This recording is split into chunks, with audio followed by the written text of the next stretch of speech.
श्री गुरुभ्यो नमः। हरि ओम। किसी साधना के संबंध में अभिज्ञता प्राप्त करने के पूर्व उसकी आनुषंगिक दृष्टि के साथ परिचय प्राप्त करना आवश्यक है। दृष्टि से ही लक्ष्य का ज्ञान प्राप्त होता है। लक्ष्य के अभाव में साधना की प्रचेष्टा उन्मत्त प्रलाप ही है। कारण यह है कि लक्ष्य की प्राप्ति के साधन को जानकर उसका अनुशीलन भी करना चाहिए। अतः तांत्रिक दृष्टिकोण का परिज्ञान आवश्यक प्रतीत होता है। दृष्टि पूर्णतया अपूर्ण रूप से दो प्रकार की होती है।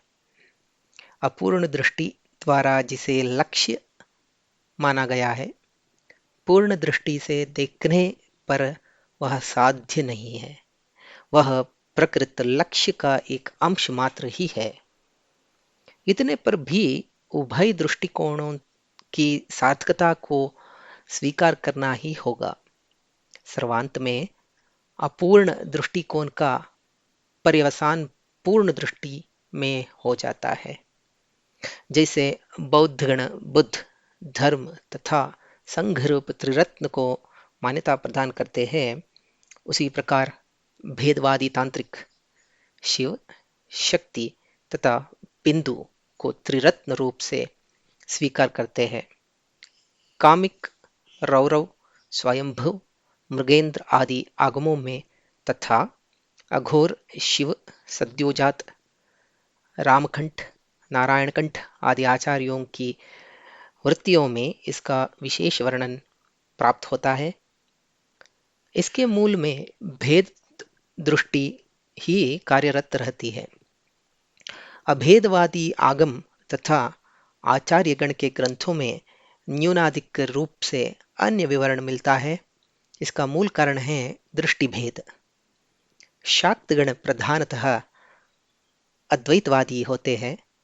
शैव संप्रदाय में द्वैत और अद्वैत रूपी द्विविध दृष्टियां हैं। कहा जाता है कि शिव के ईशानादि पंचमुखों से ही समस्त मूल तंत्र आविर्भूत हुए हैं। भेद प्रधान शिव तंत्र 10 है। इसी प्रकार 18 भेदाभेद शिवतंत्र की स्थिति प्राप्त होती है। शिव ज्ञान तथा रुद्र ज्ञान भी ऊर्ध्व स्रोतांतर्गत ही है। अभेद ज्ञान या भैरवागम शिव के दक्षिण मुख अथवा योगिनी वक्त्र से अभिव्यक्त होता है। यह शिवशक्ति संयोग रूप तथा अद्वैत स्वभाव विशिष्ट है।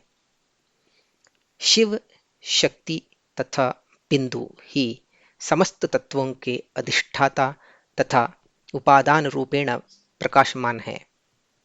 शुद्ध तत्वमय कार्यात्मक शुद्ध जगत का उपादान बिंदु है।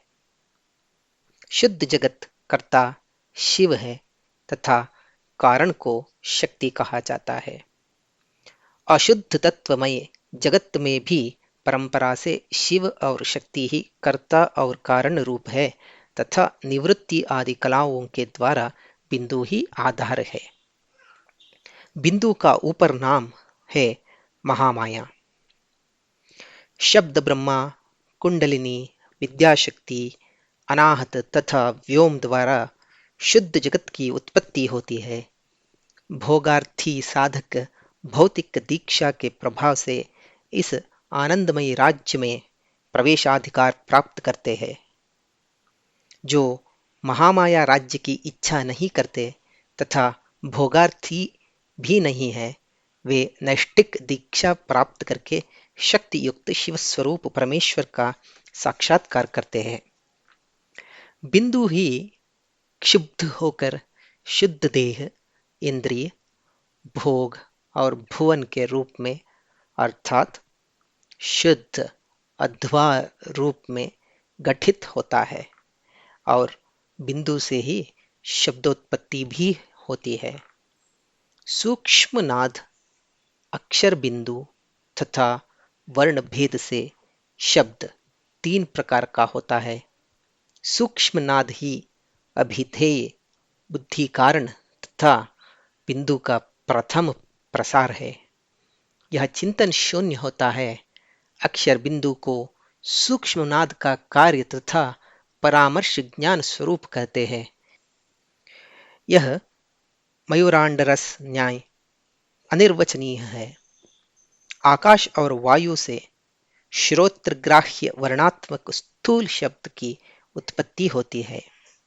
कालोत्तर तंत्र में उक्त है, स्थूल शब्द इति प्रोक्तम सूक्ष्मं चिंतामयं भवेत्, चिंतया रहितं यत्तु तत्परं परिकीर्तितम्। बिंदु जड़ भावापन्न होने पर भी शुद्ध है। पांचरात्र अथवा भागवत संप्रदायांतर्गत वैष्णवागम में विशुद्ध तत्व से जो कुछ भी भासित होता है वही बिंदु है। परमेश्वर के साथ बिंदु अथवा महामाया के संबंध में दो मत प्रचलित है। प्रथम मत के अनुसार शिव की समवायिनी तथा परिग्रह रूपी शक्ति की सत्ता प्राप्त होती है। समवायिनी शक्ति चिद्रूपा, अपरिणामिनी, निर्विकारा तथा स्वाभाविकी है। यही शक्ति तत्व है। यह सदा से शिव समवेत रहती है। शिव शक्ति का पारस्परिक तादात्म्य संबंध रहता है। परिग्रह शक्ति को अचेतन तथा परिणामशीला कहते हैं। इसी का नामांतर है बिंदु। बिंदु के शुद्ध तथा अशुद्ध दो रूप है। शुद्ध रूप ही बिंदु अथवा महामाया है। अशुद्ध रूप का नाम है माया। दोनों को नित्य माना जाता है। अशुद्धाध्वा का उत्पादन है माया तथा शुद्धाध्वा के उत्पादन को महामाया कहते हैं। सांख्योक्त तत्व तथा कलादि कंचुक को अशुद्धाध्वा के अंतर्गत जानना चाहिए। यह सब माया का ही कार्य है। पुरुष तथा आत्मा नित्य है, तथापि उसमें भी पुंस्त्व नामक आवरण कार्यकारी रहता है। माया से ऊर्ध्वस्त तत्व शुद्ध अध्वा में परिगणित होते हैं। द्वितीय मत के अनुसार एकमात्र बिंदु ही शुद्ध तथा अशुद्धाध्वा का उत्पादन रूप है। इस मत के अनुसार माया की स्थिति नित्य नहीं है, तथापि वह कार्यरूपा हो जाती है। महामाया मतलब बिंदु की तीन अवस्थाएं कही जाती है, परा, सूक्ष्म तथा स्थूला। परा अवस्था का नामांतर है महामाया, परामाया, कुंडलिनी आदि। यही परम कारण तथा नित्य है। सूक्ष्म तथा स्थूल अवस्था में ये अवस्थाएं जो है ये कार्य रूप है, अतः अनित्य है। जब महामाया विक्षिप्त होती है तब उससे शुद्ध धाम, तदंतर्गत मंत्रों, विद्येश्वरों के शरीर की रचना होती है, अर्थात शुद्ध लोकों के संस्थान तथा देहादि साक्षात महामाया के ही कार्य है। ये शुद्ध, मायातीत तथा उज्ज्वल है। महामाया की अन्य दशा का नाम है माया।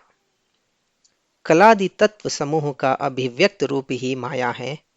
कलादि के संबंध के कारण दृष्टारूप आत्मा ही भोक्ता बन जाता है। माया से तत्व एवं भुवनात्मक कलादि तथा प्रकृति आदि साक्षात रूप से अथवा पारंपरिक रूपेण उत्पन्न होते रहते हैं। समस्त अशुद्धाध्वा का कारण है माया। महामाया की स्थूल या तृतीय अवस्था का नाम है प्रकृति। इसे त्रिगुणमयी कहते हैं।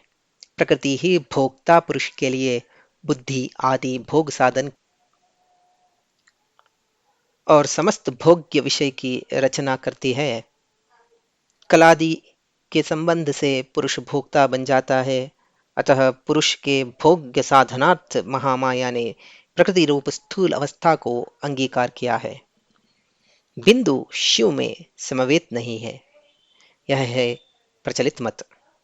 बिंदु परिणामी होने के कारण जड़ है, अतः चिदात्मक परमेश्वर के साथ इसका समन्वयी संबंध नहीं है। शिव के साथ बिंदु का समन्वयी संबंध स्वीकार करने पर शिव के अचेतन तत्व का प्रसंग अनिवार्य हो जाता है। श्री कंठाचार्य कहते हैं, सही तादात्म्य संबंधो जड़ेन जड़मावह शिवस्यानुपमाखंड चिद्घनैकस्वरूपिणः। तांत्रिक भेदवादी गण में कोई कोई बिंदु समवायवाद के पोषक थे। इनके मत से समवायिनी शक्ति दो प्रकार की परिलक्षित होती है। प्रथम है दृक् शक्ति किंवा ज्ञान शक्ति, अन्य है क्रिया शक्ति अथवा कुंडलिनी शक्ति। क्रिया शक्ति का ही अपर नाम है बिंदु। माया इससे सर्वथा भिन्न है। माया शिव में समवेत नहीं होती। अपने में समवेत ज्ञान शक्ति के द्वारा परमेश्वर का जगत विषयक ज्ञान होता है और क्रिया शक्ति के द्वारा उनकी जगत रचना होती है। क्रिया शक्ति के अभाव में वस्तु निर्माण नहीं हो सकता।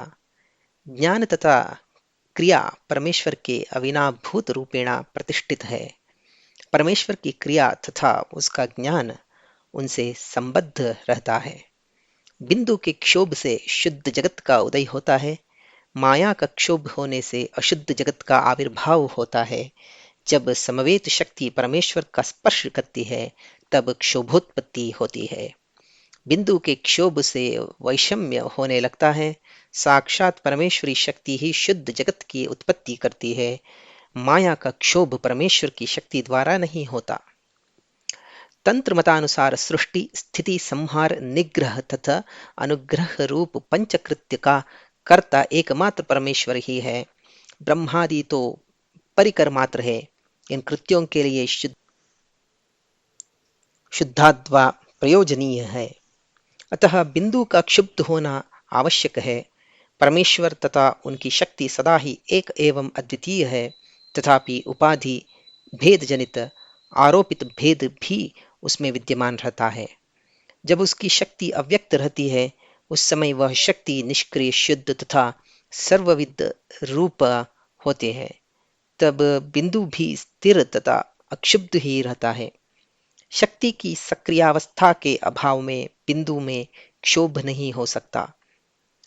परबिंदु स्वरूप स्वरूप अधिष्ठाता मतलब परमेश्वर की यही लयावस्था है।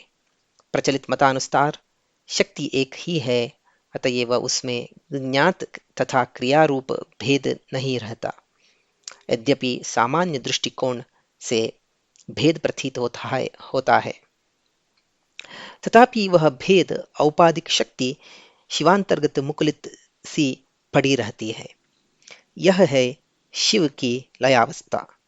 जब उन्मिषित शक्ति बिंदु को कार्य एवं उत्पाद के लिए प्रस्तुत करती है तथा कार्योत्पादन के द्वारा शिव के ज्ञान तथा शिव की क्रिया को समृद्ध करती है, तब शिव की भोगावस्था संपन्न हो जाती है। परमेश्वर का भोग अथवा परमानंद सुख संवेदन स्वरूप कदापि नहीं है। मलहीन चित्त सत्ता में उपाधिभूत आनंद तथा भोग की संभावना नहीं रहती। अब शक्ति ही सक्रिय हो जाती है, अतएव सक्रिय शक्ति से युक्त शिव भी सक्रिय हो जाता है। उक्त है, सतया रमते नित्यं समद्युक्तः सदा शिवः पंचमंत्र तनु श्रीमान देव सकल निष्कलः। लयावस्था में शिव निष्कल है, भोगावस्था में वह सकल निष्कल रूप है। वे अधिकारावस्था में सकल रहते हैं, तथापि यह अवस्थात्रय भेद वास्तविक ही है नहीं, औपचारिक ही है। शक्ति अथवा कला की अविकसित दशा, विकसोन्मुख दशा तथा पूर्ण विकास दशा के अनुसार ही शिव के इस अवस्था भेद की परिकल्पना की जाती है। शिव शक्ति के अवस्था भेद में बिंदु का अवस्था भेद विद्यमान रहता है।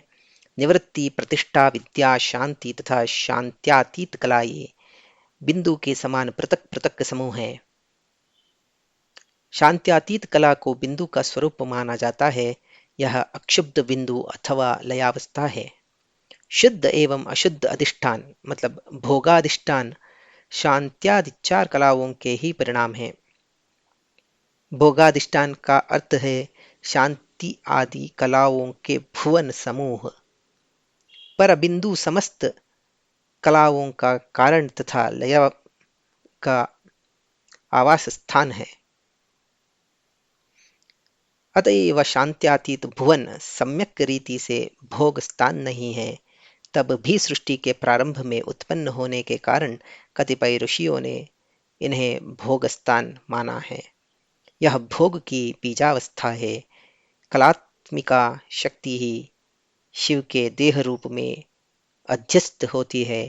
अतः लयावस्था में बिंदु जनित विक्षोभ के अभाव में कला का उद्भव ही नहीं होता।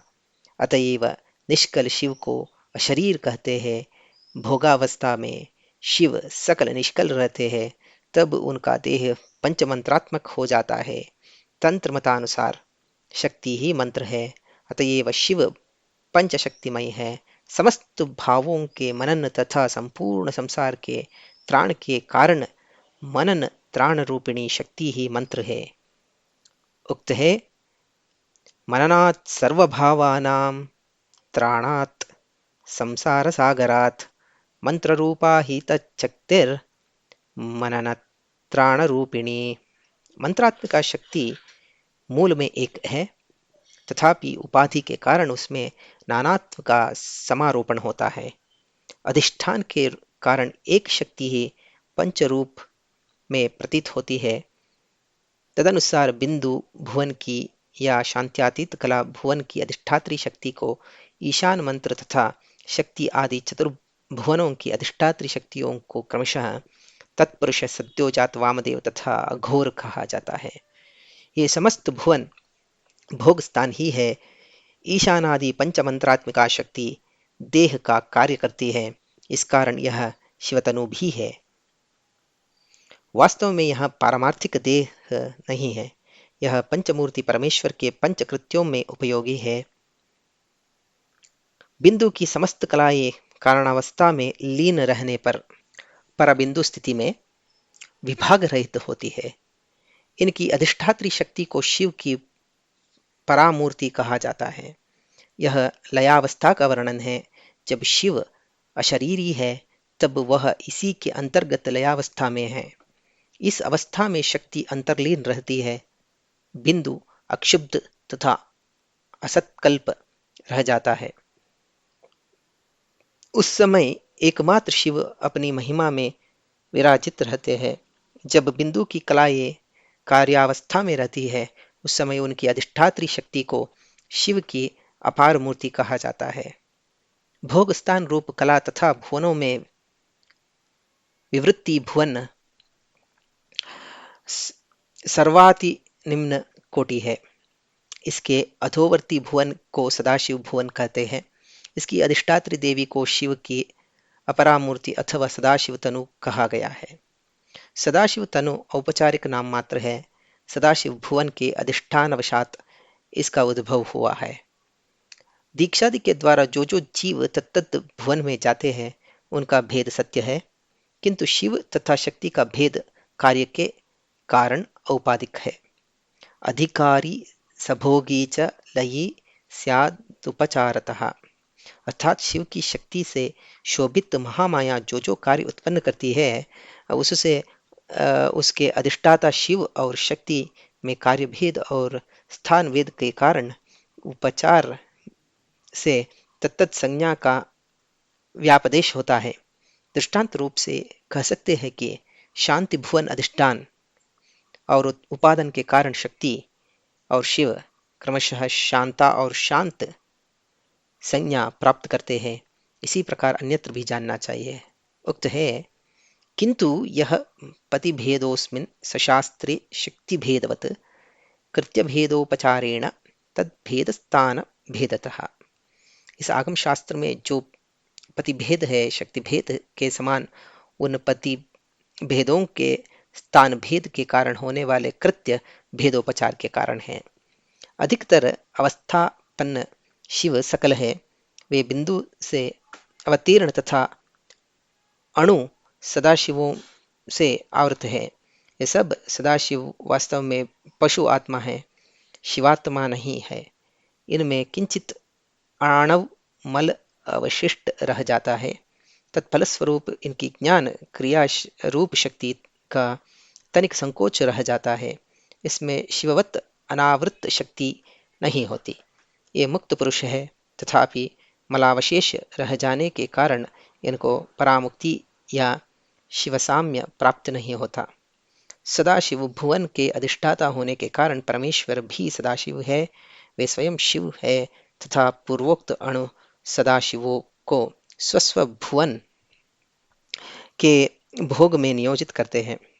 वे विद्येश्वर एवं मंत्रेश्वरों को उनके सामर्थ्य के अनुसार अशुद्धात्वा के अधिकार से युक्त करते हैं। यह दो प्रकार का नियोजन कार्य है। अधिकारस्ता शिव अथवा सकल शिव का कार्य है। यही है इनका प्रेरकत्व अथवा प्रभुत्व।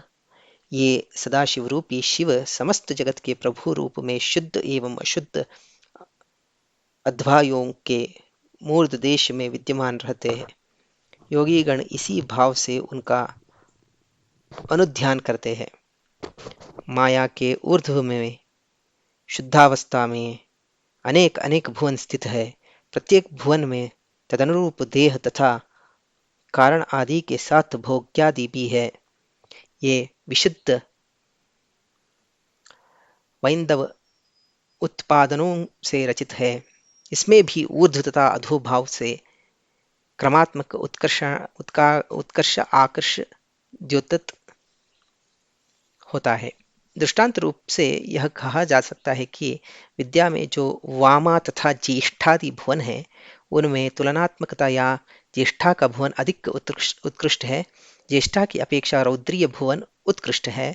विद्या तत्व से 7 करोड़ मंत्र स्थित है उसमें, तथा उनकी अधीश्वरी 7 विद्या रागिनी विराजित है। ईश्वर तत्व में 8 विद्येश्वर अपने पुरों में विराजित है। शिखंडी सर्वातीत निम्न प्रदेश है तथा अनंत सर्वोच्च में। इनमें भी पूर्ववत क्रमोत्कर्ष है। सदाशिव तत्व में भी ठीक ऐसा ही है। यह पशु आत्मा का विवरण देना आवश्यक है। पशु आत्मा स्वभावतः स्वरूपतः नित्य विभु चेतन तथा अन्यान्य शिव धर्ममय होने पर भी संसारावस्था में इन सब धर्मों के विकसित स्वरूप के अनुभव से रहित है। सर्वज्ञानमय है। सर्वक्रियामयी शक्ति शिव का भी है तथा पशु आत्माओं की भी है। भेद यह है कि शिवस्वरूप में सर्वज्ञत्व एवं सर्वकर्तृत्व रूप शक्ति अनावृत उन्मुक्त रहती है। पशु में भी यह सर्वदा है, तथापि अनादिकाल से पाशावरुद्ध है। माया कर्म तथा मल ही पाश है। कोई पशु आत्मा एक पाश से बद्ध है, कोई 2 या 3 से 3 पाद बद्ध आत्मा को सकल कहते हैं, जिनके माइक कामादि का उपसंहार प्रलय में हो चुका है। तथापि मल एवं कर्म क्षीण नहीं है, वे प्रलयाकल है। विज्ञानादि उपायावलंबन से कर्मक्षय हो जाने पर जब केवल मल नामक पाश अवशिष्ट रह जाता है, उस अवस्था में पशु आत्मा विज्ञान केवली है। विज्ञान केवली आत्मा भी त्रिधा विभक्त है। ये सभी मायातीत है। सभी का कर्म समूह छिन्न हो चुका है, तथापि किंचित अधिकार मल अवशिष्ट है। अतः इन्हें शिवसाम्य रूप पूर्णत्व की प्राप्ति नहीं हो सकी। उक्त है उत्तीर्ण मायाम्बुधयो भग्न कर्म महार्गलाः अप्राप्त शिवधात्मानः त्रिधा विज्ञान केवलाः। इसके बारे में त्रिविध विज्ञान केवली का संक्षेप में विवरण प्रस्तुत करेंगे अगले ऑडियो में। तब तक शुभ हो।